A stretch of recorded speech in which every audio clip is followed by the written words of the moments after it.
하나님의 생수의 은혜의 잔으로 철철 넘치게 하여 주옵소서. 예수님의 이름으로 기도드립니다. 아멘. 사람들은 나이가 들면서 어린 시절이 좋았다고 말을 합니다. 어린 아이들은 순수하기 때문에, 철이 없기 때문에 너희들은 행복하다고 말을 합니다. 그러나 전혀 다른 주장을 하는 사람이 있습니다. 어린아이는 결코 행복할 수 없다라고 주장하는 한 사람이 있습니다. 그 사람은 알렉산더 대왕의 스승이며 우리 인류 역사의 사상의 기초를 놓은 아리스토텔레스입니다.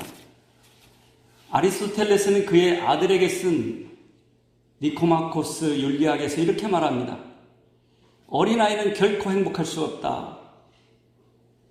그는 유다이모니온, 행복이란 무엇인가라는 얘기를 전개하면서 왜 어린아이는 행복할 수 없는가? 저체의 이유는 행복이란 시간이 걸리는 것이다.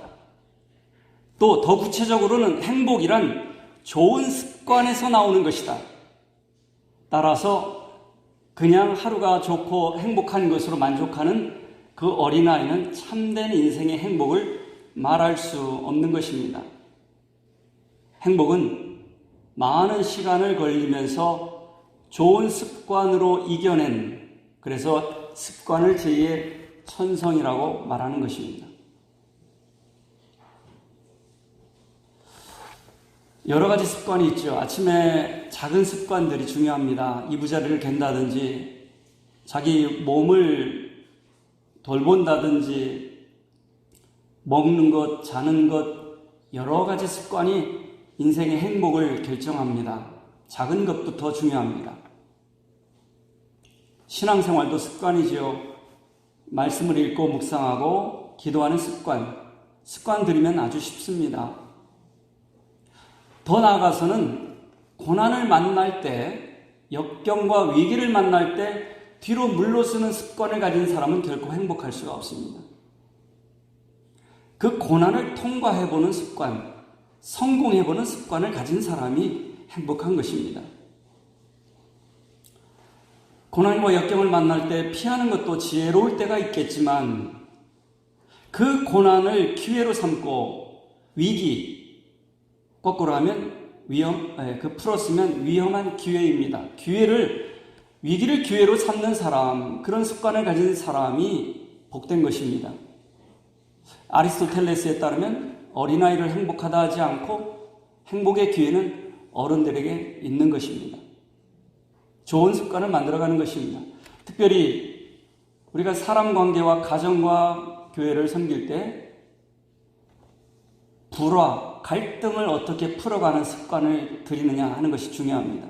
갈등을 어떻게 풀어가는가. 어제도 저도 대구에 결혼식을 갔다 왔지만 이 결혼할 때가 행복한 것만은 아니에요. 연애할 때가 행복한 것만은 아니에요. 나이가 들면서 여러 가지 고난을 함께 했던 부부들의 행복은 다른 연애하는 사람들이나 신혼이 따라갈 수 없는 행복이 있어요. 여기서 여러분이 오늘 말씀을 들을 때 결혼이라고 말하지만 꼭 결혼이 아니더라도 여러분이 맺는 친구, 우정, 모든 관계에 적용하시면 됩니다. 저는 결혼을 전제로 하겠습니다. 이 결혼을 하면 갈등이 반드시 있습니다. 갈등이 없는 것은 거짓입니다. 갈등과 위기를 어떻게 극복하느냐, 그 갈등과 위기를 좋은 에너지로 사용하느냐, 파괴적인 에너지로 사용하느냐 하는데 인생의 성패가 결정이 되는 것입니다. 결혼은 어려운 작업입니다. 그러면서 동시에 가치 있고 보배로운 일입니다. 오늘 아가서 6장은 이 결혼해가지고 그렇게 행복하고 그렇게 결혼식을 잘 치루었는데 갈등을 어떻게 극복하느냐, 위기를 어떻게 극복하느냐 하는 것을 보여주고 있습니다. 결혼을 하기 전에는 모든 것이 새롭고 상대방을 칭찬하고 귀하게 여겼는데 이제는 당연해지면서 상대방의 사랑과 수고와 헌신이 당연해지면서 원망과 갈등이 시작이 됩니다. 남편이 문을 두드렸는데 문을 잠갔어요. 뒤늦게 미적거리면서 문을 열었더니 남편은 사라지고 없습니다. 여기에 갈등이 있는 겁니다. 여인은 화들짝 놀라서 남편을 찾아달라고 정신없이 찾아다닙니다. 남편, 가장 소중한 사람을 잃은 그 여인은 사람들에게 짓밟히고 상처받고 겉옷을 빼앗깁니다. 자기의 신분과 존귀함을 빼앗겼다는 뜻이죠. 마치 우리 성도님들이 예수님을 잃은 사람은 모든 것을 빼앗기고 많은 것과 같습니다. 이 여인은 뒤늦게 회개를 했어요. 그러면 사람들에게 내 남편을 좀 찾아달라고 하소연합니다. 그때 사람들이 말하죠. 아니, 네 남편 네가 관서해야지 왜 이러놓고 우리한테 찾아달라고 하느냐? 네 남편이 소중한 게 무엇이냐라고 묻습니다. 너도 네 남편을 소중히 여기지 않는데 왜 우리들어 남편을 찾으라고 부탁하느냐? 뭐가 네 남편이 특별한지, 뭐가 네 남편이 좋은지 칭찬해봐라. 이렇게 말합니다. 이 여인이 남편에 대해서 생각하면서 구구절절 남편의 칭찬을 합니다. 이 얘기를 듣고 사람들이 감동했어요. 그래? 감동해서 6장 1절에 이들이 태도가 바뀌었어요. 아니, 왜 우리들을 찾으라고 하느냐? 그렇게 묻던 사람들이 어떻게 바뀌었는가? 6장 1절을 같이 읽겠습니다. 여자들 가운데서 어여쁜 자야, 내 사랑하는 자가 어디로 갔는가? 내 사랑하는 자가 어디로 돌아갔는가? 우리가 너와 함께 찾으리라. 바뀌었죠? 그래, 함께 가보자. 이렇게 바뀌었어요. 이거는 신앙생활하고 똑같습니다. 여러분이 주님을 사랑하지 않는데 사람들이 주님께로 인도가 될 것 같아요? 안 됩니다. 우리 삼성교회 여러분은 예수님으로 인해서 행복하셔야 됩니다. 김상돈 목사님, 저희 전임자인데 목사님의 교회 이름이 개척하여서 예수로 행복한 교회. 참 맞습니다. 예수로 행복한 사람이 성도인 겁니다. 예수로 행복하지 않고 다른 것으로 행복한 사람을 성도라 할 수가 없습니다. 우리가 예수님 때문에 행복하다고 고백하는 사람이 있다면 그래, 나도 그 예수님 알고 싶다. 이렇게 됩니다. 간증을 할 때 유의할 것은 예수님 때문에 나 고난받고 예수님께 기도했더니 내가 병이 나았더라. 좋은 회사에 취직했더라. 돈을 벌었더라. 이런 사람들은 엄밀히 말하면 예수님을 100% 증거하는 게 아닙니다.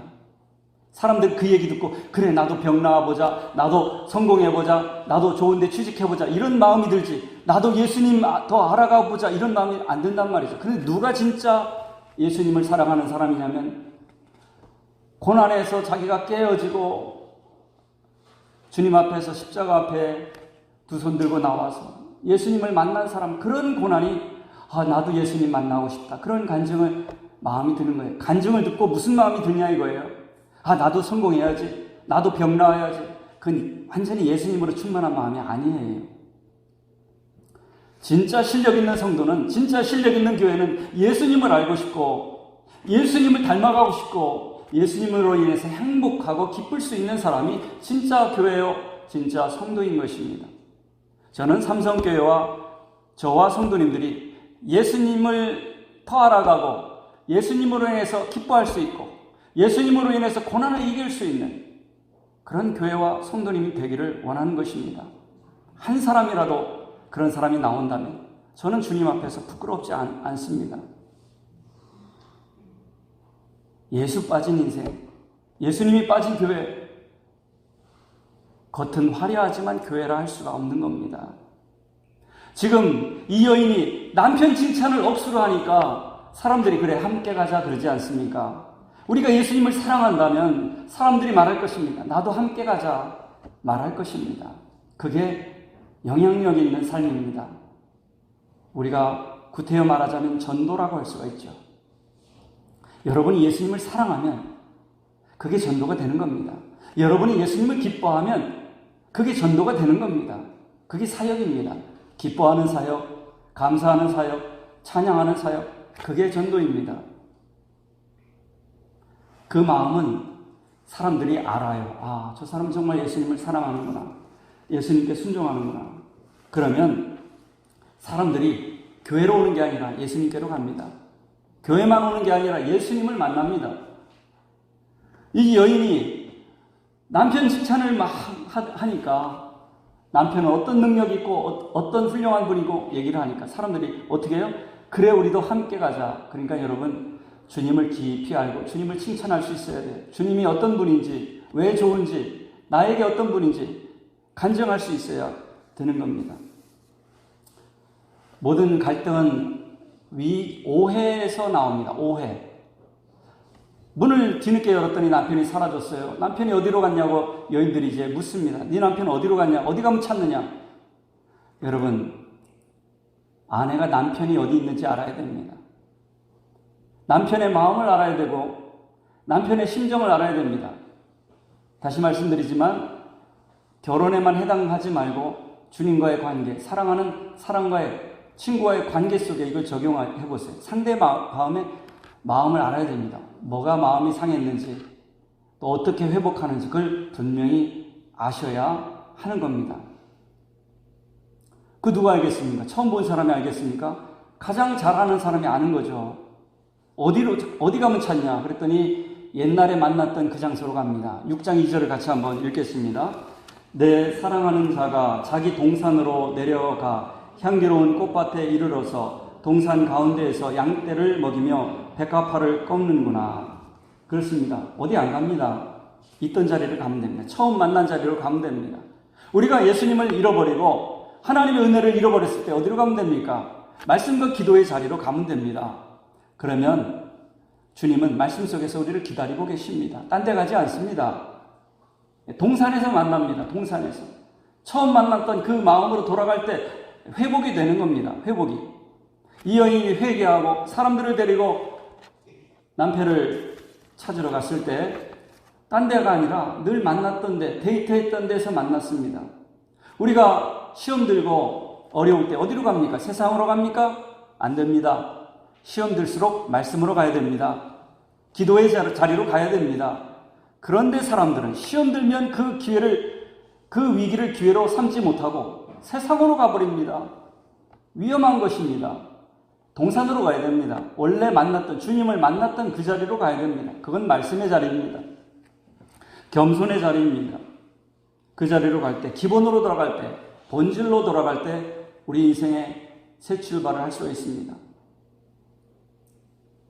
길을 잃어버렸을 때 힘들더라도 원점으로 돌아오시기 바랍니다. 거기서 다시 출발하시기 바랍니다. 이 여인이 이 남편을 만나고 얼마나 기뻤겠습니까? 그 기쁨을 6장 3절에 고백하고 있습니다. 같이 한번 읽겠습니다. 나는 내 사랑하는 자에게 속하였고 내 사랑하는 자는 내게 속하였으며 그가 백합화 가운데에서 그 양떼를 먹이는도다. 이게 아가서란 말은 아름다운 노래란 말인데요. 영어로는 Song of Songs, 노래 중에 노래, 가장 아름다운 노래란 뜻이에요. 6월절에 이스라엘 백성들과 하나님과의 관계를 기억하면서 낭독한 중요한 성경이고요. 6월절이 가장 중요한 거 아시죠? 부부의 사랑을 통해서 하나님과의 사랑을 비유하고 있는 내용입니다. 아마 아가서 중에서 가장 아름다운 성경 구절을 저에게 꼽으라고 한다면 6장 3절을 꼽겠습니다. 나는 내 사랑하는 자에게 속하였고 내 사랑하는 자는 내게 속하였다. 이게 왜 중요한지 말씀을 나누고자 합니다. 오늘 말씀의 전부입니다. 원래 앞에서도 비슷한 말씀을 보셨을 거예요. 그런데 순서가 달라요. 앞에서 보면 내 사랑하는 자는 나에게 속하였고 나는 내 사랑하는 자에게 속하였고 순서가 달라졌어요. 내 사랑하는 자는 내 거다 이렇게 고백하고 있어요. 근데 이 말씀을 잘 보세요. 나는 내 사랑하는 자의 거다. 순서가 바뀌었어요. 순서가 바뀌었다고요. 장 삐아제나 에릭 에릭슨의 그 유아 발달, 인간관 발달의 단계를 보면 우리 고은희 선생님이 전문가이지만 유아 시절에 가장 중요한 것은 자기중심성입니다. 내 거야 하는 게 중요해요. 내가 할 거야 하는 게 가장 중요한 배워야 돼요. 그래야지 인간이 됩니다. 내 거라는 소유의식이 있는 것이 나쁜 게 아니에요. 가장 핵심적인 겁니다. 내 교회, 내 남편, 내 가정, 내 나라, 이 의식이 아주 중요합니다. 어린아이가 그것을 배우는 건 나쁜 게 아니에요. 아주 중요한 인생을 알아가는 거고 자기를 지키는 것이고 자기의 정체성을 찾아가는 것입니다. 이 인간의 발달 단계를 연구해 보면 제가 가장 충격적으로 발견한 게 그겁니다. 자기중심성이 성경에서 죄라고 말하지만 이게 인간이 되는 과정에서 매우 중요하다 하는 것을 제가 배웠습니다. 그런데 거기서 그치면 안 돼요. 내 교회, 내 남편, 내 딸, 내 아들 여기서 그치면 안 돼요. 내 하나님, 내 주님, 이게 얼마나 귀한 고백입니까? 그런 고백이 간증한 거듭난 사람의 고백입니다. 주님이 내 것이고 하나님이 내 것이고 하나님이 주신 축복이 내 것이고 하나님이 세우신 주의 종들이 내 것이고 이런 선언이 매우 중요합니다. 우리의 것이고. 근데 거기에서 그친 사람은 교회를 세울 수가 없어요. 가정을 세울 수가 없어요. 그럼 어떻게 해야 되느냐? 오늘 6장 3절에 이 관계를 회복하고 성장하고 성숙한 단계로 행복한 단계로 나아가는 비결이 나타나 있는 겁니다. 남편이 내 거야. 처음에는 참 사랑스럽죠. 나중에 내 거라고 하면서 마구대합니다. 마구대합니다. 남편이 하는 걸 귀하게 여기지 못합니다. 교회도 모든 관계도 마찬가지입니다. 그래서 관계에는 유통기한이 있어요, 여러분. 놀랍게도 유통기한이 있어요. 한 달짜리, 1년짜리, 10년짜리 유통기한이 있어요. 오래 못 가요. 왜? 내 거라고만 생각하기 때문에 오래 못 가요. 교회도 유통기한이 있어요. 3년짜리, 5년짜리, 10년짜리 유통기한이 있어요. 그러나 이 유통기한을 극복할 방법이 있으니 그것은 자기를 부인하고 이렇게 고백하는 겁니다. 남편에게. 이전에는 당신이 내 거였지만 이제는 내가 당신 거입니다. 김수희의 애모에 보면 나는 그대의 여자다 뭐 이런 가사가 있지 않습니까? 그 고백이 귀한 겁니다. 내 교회만 생각하지 마시고 내가 교회 겁니다. 고백하는 게 귀한 것입니다. 그런 사람이 교회를 열매 맺게 하는 사람들입니다. 내 교회라는 열정도 중요하지만 내가 교회 겁니다. 내 주님이라는 고백이 귀하지만 주님, 나는 주님의 겁니다. 주님대로 처분해 주십시오. 주님 뜻대로 사용해 주십시오. 이런 사람이 귀한 겁니다. 그런 사람이 하나님을 높이는 사역을 감당할 수가 있습니다. 왜 우리 가정과 우리 신앙 생활에 열매가 없을까요? 내 것이라는 건 잘 붙들었어요. 그런데 내가 주님의 것이고 내가 당신 것이고 내가 교회의 것이라는 헌신이 결단이 없기 때문입니다. 매우 중요한 원리입니다. 자기를 부인하지 않고는 예수님께서 요한복음 12장 24절에 말씀하고 있는 것처럼 하늘의 미랄이 땅에 떨어져 죽지 아니하면 내 것을 포기하고 내가 주님의 것입니다라고 드리지 아니하면 아무 열매가 없다는 거예요. 여러분 한번 해보세요. 이번 한 주간 동안에 결단해보세요. 입으로 고백하면 최고로 좋지만 기도로 해보시고 마음으로 고백해보세요. 배우자에게 나는 당신의 것입니다. 오라 하면 오고 가라 하면 가겠습니다. 서로 복종하고 서로 사랑하기를 주님께서 하듯이 하는 겁니다. 그리고 주님께 고백해보세요. 주님이 내 것으로만 알았는데 이제 나는 주님의 것입니다. 주님 뜻대로 하나님 영광을 위해서 내와 내 가정과 내 건강과 내 물질을 사용해 주십시오. 내 교회가 내 교회인 줄만 알았습니다. 그러나 주님, 이제는 나는 교회 겁니다. 교회를 내 뜻대로 마옵시고 하나님 뜻대로 나를 사용해 주십시오. 이런 선언이 있을 때 가정과 교회와 인생은 달라지는 겁니다. 남편의 문이 활짝 열렸습니다. 남편이 마음 상했죠. 문 열어달라는데 안 열어줬어요. 근데 이 여인이 이렇게 회개하고 찾아와서 나는 당신의 겁니다. 당신의 여자입니다. 이렇게까지 말하는데 마음이 안 열릴 사람이 있어요? 남편이 이 술람미 여인의 마음을 열어줍니다. 여기서 중요한 원리가 있어요. 저도 잘 못하지만 여자의 마음은 갈대라고 하지요. 여자의 마음의 문에 들어가는 길이 있다고 합니다. 여자의 마음에 들어가는 문은 귀를 통해서 들어간다고 합니다. 칭찬하는 거죠. 상대방의 귀한 것을 고백하는 거죠. 귀를 통해서 여자의 마음에 들어간다는 거예요. 여자의 마음은, 마음의 길은 귀를 통해서다. 한번 따라해 보시기 바랍니다. 여자의 마음의 길은 귀를 통해서다. 네. 귀를 통해서 들어갈 수 있어요. 어떻게 칭찬하느냐? 우리 4절부터 이제 그 귀를 통해서 여자의 마음을 어루만지기 시작합니다. 우리 한번 살펴보겠습니다.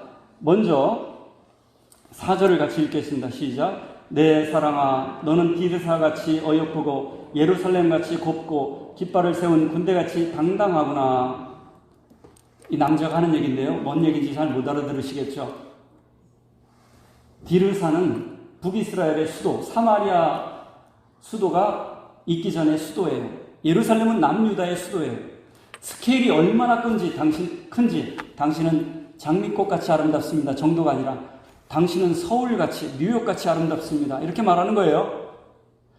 디르사와 예루살렘, 다시 말해서 없어서는 안 될 중요한 도시라는 얘기예요.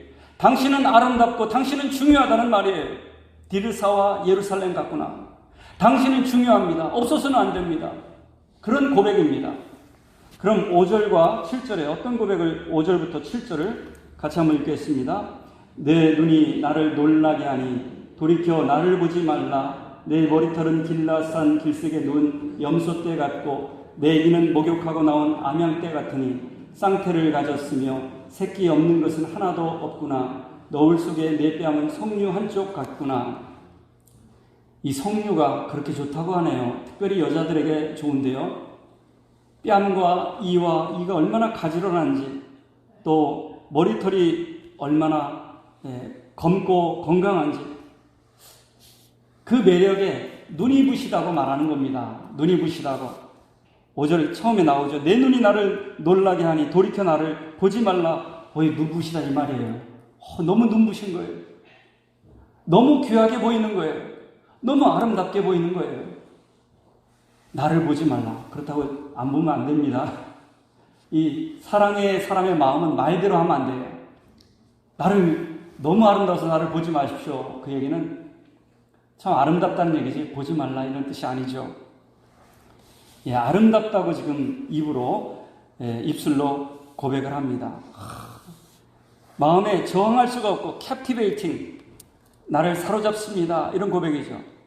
그럼 8절과 9절은 뭐라고 고백하는지 또 읽겠습니다. 왕비가 60명이요 후궁이 80명이요 시녀가 무수하되 내 비둘기 내 완전한 자는 하나뿐이로구나. 그는 그의 어머니의 외딸이요 그 낳은 자가 귀중하게 여기는 자로구나. 여자들이 그를 보고 복된 자라 하고 왕비와 후궁들도 그를 칭찬하는구나. 이 왕비가 60, 후궁이 80명, 세상에서 제일 이쁜 사람만 뽑은 거예요. 그런데도 그 사람보다 당신이 얼굴은 시커멓게 그을리고 검고 당신이 더 예쁘다고, 당신이 하나뿐이다고, 세상에서 하나뿐인 사람이라고 고백하는 겁니다. 사실 여러분이 사랑하는 그 사람은 세상에서 하나뿐이에요. 그 자체를 얼마나 감사합니까? 세상에 대단한 사람들이 많지만 여러분이 사랑하는 그 사람은 하나뿐이에요. 그렇기 때문에 귀한 거예요. 하나뿐입니다. 귀중합니다. 복된 사람입니다. 이렇게 고백을 하는 겁니다. 그 다음에 10절에 어떻게 고백하는지 10절을 읽겠습니다. 아침빛 같고 같이 뚜렷하고 달같이 아름답고 해같이 맑고 깃발을 세운 군대같이 당당한 여자가 누구인가. 아침 햇빛같이 떠오르고 달같이 아름답고 해같이 맑다. 여러분, 조선시대 왕의 병풍에 뭐가 그려져 있는지 아시죠? 해와 달이 그려져 있어요. 영원하라는 뜻이에요. 영원하라. 해와 달을 요즘에 사람들이 싫어하죠. 달덩이같이 이쁩니다. 그러면 막 살찐 줄 알고 막 싫어하는데, 이 해와 달은 영원성의 상징이에요. 영원한 나의 사랑이라는 뜻입니다. 당신은 내 인생을 비춰주는 보배로운 존재라는 뜻입니다.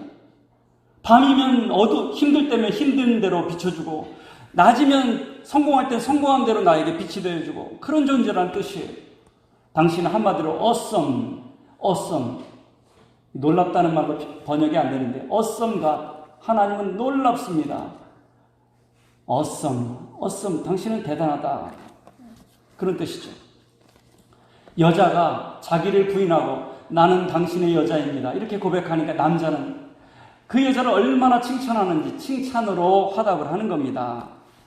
여러분, 지난주에는 남편을 축복하는 방법을 적용 과제로 말했는데, 이제 아내를 축복하는 방법을 적용 방법으로 말씀을 맺고자 합니다. 여러분이 사랑하는 사람, 여기서는 이제 아내를 축복하려면 남편이 영적인 리더가 되어야 돼. 말씀 공부에 먼저 나와야 돼. 그리고 하나님의 말씀대로 살려고 하는 그 남편을 그 아내들은 너무 귀합니다. 사실 남편을 억지로 교회로 데려가는 게 얼마나 힘듭니까? 근데 아내를 제일 축복하는 방법은 영적인 리더가 되어서 교회 갈 때도 먼저 갑시다. 말씀 공부한다는데 내가 먼저 하는데 당신도 같이 합시다. 이거는 세상이 뒤집힐 일이에요. 아내가 진짜 기뻐하고 축복되는 일이에요. 남자가 영적인 리더가 되어야 됩니다. 성경은 그렇게 말하고 있어요. 두 번째, 아내의 장점과 매력을 써보고 표현해보고 그렇게 해야 됩니다. 갑자기 하면요, 이 벼락 맞아요. 안 하다가 칭찬하면 벼락 맞아요. 그러니까 써보라고요. 내 좋아하는 사람의 장점이 뭔가. 그리고 때가 되면 분위기도 살펴가면서 고백을 하는 거죠. 참, 그냥 하라고 했다고 함부로 이렇게 안 하던 사람이 하면 이 사람 왜 이래? 이상하게 생각한다고요? 그리고 남편은 아내에게 아내가 이런 느낌을 줘야 돼. 당신은 세상에서 하나뿐이야. 친구 사이에는 그런 귀한 마음을 가진 사람에게 주님께는, 주님, 나에게 축복이 되고 복이 되는 사람은 이 세상에 한 분밖에 없습니다. 유일하시고 참되신 하나님밖에 없습니다. 이런 고백을, 이런 찬양을 우리 하나님께 드릴 때 하나님께서 마음으로 활짝 여시고 축복하는 것입니다. 마지막으로는 친밀한 대화가 중요합니다. 그냥 가정을 지지하고 울타리가 되어주는 건 너무 중요합니다. 대단한 일입니다. 그런데 사랑하는 사람을 외롭게 두면 안 됩니다. 사소한 이야기도 나누고 솔직하게 마음문을 열고 대화할 수가 있어야 됩니다. 시행착오가 있다 할지라도 그런 친밀한 관계가 이어질 때 아내는 외롭지 않고 기쁨으로 당신의 여자인 것이 나에게 축복이고 후회가 없게 되는 것입니다. 이런 부부, 이런 주님과의 우리의 신앙생활이 될 수 있기를 주님의 이름으로 축복합니다. 기도하겠습니다. 하나님 아버지, 우리는 자기중심적이어서 어린아이 시절에 머물러 있습니다. 그러나 성경은 어린아이를 버리라 말씀하시고 이제는 내가 주님의 것입니다. 내가 교회의 것입니다. 내가 당신의 것입니다. 고백할 때 관계가 회복되고 성숙해지고 열매 맺게 되는 비결을 배웠습니다. 자기를 부인하며 또한 이에 화답하여 남편이 아내를 칭찬하는 이 아름다운 일이 성도님들의 가정과 인간관계와 교회에 나타나게 하여 주옵소서. 예수님의 이름으로 기도드리옵나이다. 아멘. 찬송가 299장 찬송 부르며 준비한 예물을 하나님께 드리겠습니다.